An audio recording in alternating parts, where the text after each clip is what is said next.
Latest updates ఎప్పటికప్పుడు పొందడానికి big TV WhatsApp channel follow అవ్వండి. లింక్ డిస్క్రిప్షన్ లో ఉంది. శాసనసభలో బలం లేకపోవడంతో అసెంబ్లీకి డుమ్మా కొట్టిన వైసీపీ శాసన మండలిలో బలం ఉండడంతో అక్కడ హడావుడి చేయాలని చూసింది.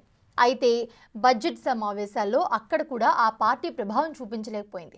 మరోవైపు మండలిలో తన టీంని నమ్ముకున్న జగన్కి వరుసగా షాక్లు తగులుతున్నాయి. అక్కడ కూడా రోజురోజుకి ఆ పార్టీ బలం తగ్గుతూ వస్తోంది. దాంతో శాసన మండలిలో కూడా జగన్కు చిక్కులు తప్పవన్న అభిప్రాయం వ్యక్తమవుతోంది.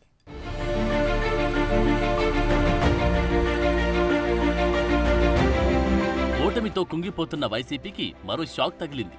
ఇప్పటికే పలువురు ముఖ్య నేతలు ఆ పార్టీని వీడగా తాజాగా ఏలూరు జిల్లా కైకలూరుకు చెందిన జయమంగళ వెంకటరమణ ఎమ్మెల్సీ పదవికి వైసీపీ ప్రాథమిక సభ్యత్వానికి రాజీనామా చేసి జగన్కి షాక్ ఇచ్చారు.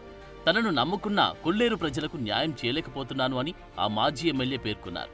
కొల్లేరు సమస్య పరిష్కారానికి అధికారంలో ఉండగా అనేకసార్లు జగన్ను కలుద్దామని ప్రయత్నించినా కనీసం అపాయింట్మెంట్ ఇవ్వలేదని ఆవేదన వ్యక్తం చేశారు.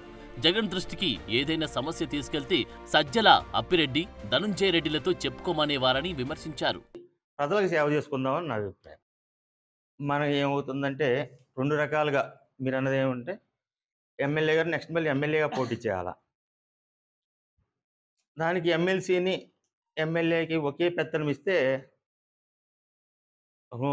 ఒక వరలో రెండు కత్తులు ఇవ్వడం అని చెప్పి పదవంటే ఇచ్చారు, కానీ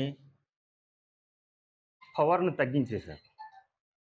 పదవంటే ఇచ్చారు కానీ పవర్ లేదు. దాని మూలంగా అక్కడ కూడా నేను నాయకులకి కార్యకర్తలకి ఏ న్యాయం చేయకపోగా నా అభిమానులను కూడా తన్నించుకుని కేసులు పెట్టిన అభిప్రాయాలు ఉన్నాయి. అయినా జగన్మోహన్ రెడ్డి గారి దగ్గర నేనేమీ మాట్లాడలేదు.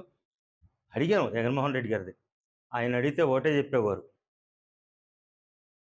ఏమన్నా మాట్లాడితే ధనంజయ రెడ్డి గారితో మాట్లాడండి. కొల్లేరు సమస్య ఉంది అయ్యా, 3వ కాంటూర్ అని చెప్పి రాజశేఖర రెడ్డి గారు చెప్పారు, చంద్రబాబు నాయుడు గారు.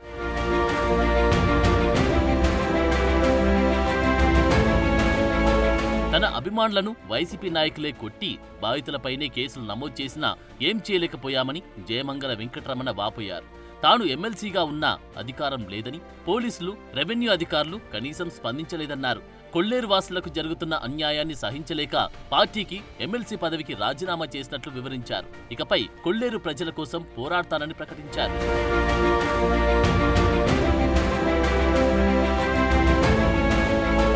త్వరలో తన అభిమానులతో సమావేశం నిర్వహించి భవిష్యత్ కార్యాచరణ ప్రకటిస్తానని వెంకటరమణ తెలిపారు.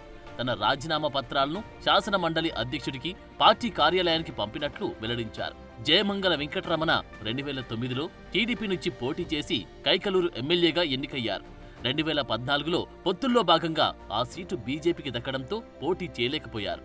2019 ఎన్నికల్లో టీడీపీ నుంచి పోటీ చేసి ఓటమి మూటగట్టుకున్నారు. తర్వాత 2023లో వైసీపీలో చేరిన ఆయన ఎమ్మెల్యే కోటాలో ఎమ్మెల్సీ అయ్యారు.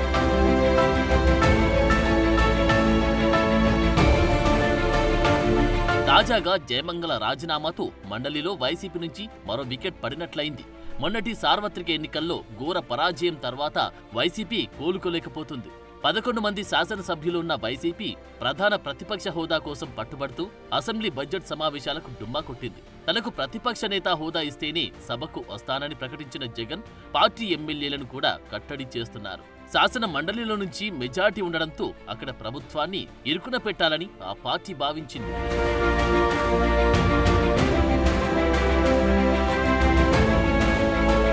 58 మంది సభ్యులు గల శాసన మండలిలో 40కి పైగా స్థానాలతో అతిపెద్ద పార్టీగా అవతరించింది. టీడీపీ, జనసేన కలిపి 10 స్థానాలు ఉండగా ఇండిపెండెంట్లు, పీడీఎఫ్ సభ్యులు కలిపి 6 ఉన్నారు. ఇప్పటికే వైసీపీకి పోతుల సునీత, పద్మశ్రీ, కళ్యాణ్ చక్రవర్తిలు రాజీనామా చేయగా వారి రాజీనామాలు ఇంకా ఆమోదించలేదు.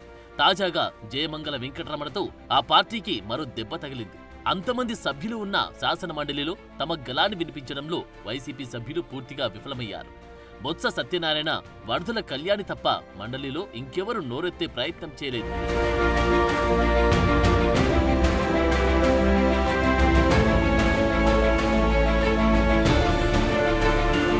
శాసన మండలిలో కూడా బిల్లులు పాస్ అవ్వాల్సి ఉండడంతో అక్కడ వైసీపీ బలం తగ్గించడం కూటమి సర్కారుకు అవసరం. ఎన్నికల ముందు 4, ఎన్నికల తర్వాత 4 శాసనమండలి సభ్యత్వానికి పార్టీకి వైసీపీకి చేరారు. త్వరలో మరికొందరు రాజీనామా చేస్తారని మండలిలో చర్చ జరుగుతుంది. సమీప కాలంలో మండలిలో కూడా వైసీపీని నామమాత్రం చేయడానికి ప్రభుత్వం స్కెచ్ గీస్తోంది. ఎమ్మెల్సీ పదవుల్లో ఉన్న ఎవరిని కూటమి పార్టీలు దగ్గరికి రానివ్వడం లేదు. పదవులకు రాజీనామా చేస్తేనే గేట్లు తెరుస్తున్నారు. ఎన్నికల ముందు తమ రాజీనామాలు ఆమోదం పొందిన వైసీపీ మాజీలు కూటమి విజయానికి ప్రచారం చేశారు.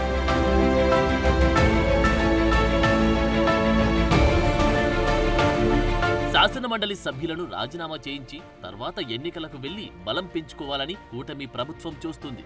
మార్చిలో జరగనున్న బడ్జెట్ సమావేశాలు ప్రభుత్వానికి కీలకమైనవి. అప్పుడు పలు కీలక బిల్లులు ప్రవేశపెట్టే సమయంలో మండలిలో ఇబ్బందులు ఎదురుకాకుండా ప్రభుత్వం జాగ్రత్త పడాలని చూస్తుంది. అందులో భాగంగా ఉగాది నాటికి వైసీపీ బలం మండలిలో పూర్తిగా తగ్గించాలని భావిస్తున్నారంట. ముఖ్యమంత్రి చంద్రబాబు సదరు బాధ్యతలను డిప్యూటీ సీఎం పవన్ కళ్యాణ్, మంత్రి నిమ్మల రామానాయుడులకు అప్పగించినట్టు తెలుస్తోంది. ఆ క్రమంలో తాజాగా రాజీనామా చేసిన జయమంగళ వెంకటరమణ రాజీనామా ఆమోదం పొందాక జనసేనలో చేరుతారన్న ప్రచారం జరుగుతోంది.